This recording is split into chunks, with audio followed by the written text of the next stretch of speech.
Pour la réalisation du portrait robot, il faut compter environ 3 heures. C'est pas toujours évident pour la victime. Le but de mes questions, c'est faire ressurgir les souvenirs dont elle n'a même pas conscience. Je ne suis pas une artiste, non.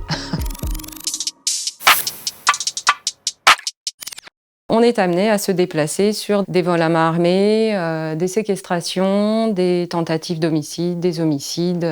L'une des missions également, c'est la réalisation des portraits robots, principalement sur des affaires de viol. Quand on subit un choc relativement important, les souvenirs sont confus. Idéalement, il faut que le portrait robot soit réalisé entre 3 et 5 jours après les faits pour laisser le temps à la mémoire de faire son travail. On ne commence jamais un portrait robot en présentant un visage. On part d'un élément neutre pour éviter d'influencer le témoin. Il va garder principalement en mémoire la forme du visage et les cheveux. Toute la difficulté, c'est d'arriver à faire décrire la forme des yeux, le nez, la bouche, les oreilles. Quand on nous dit il avait un nez plutôt normal, alors qu'est-ce qu'un nez normal?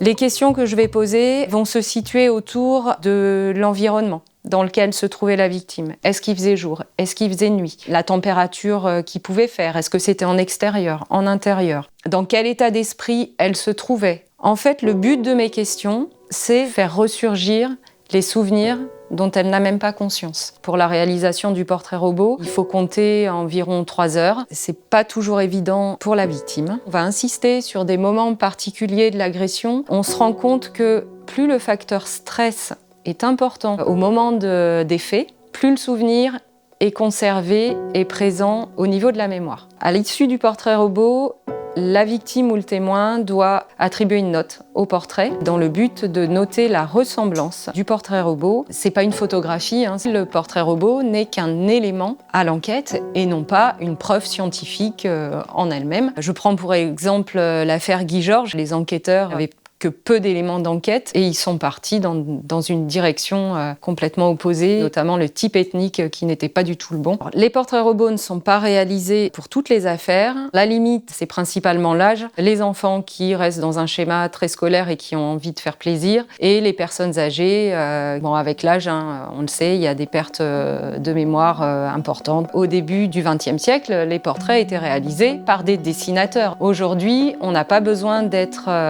doué en dessin pour réaliser des portraits robots. Je ne suis pas une artiste, non.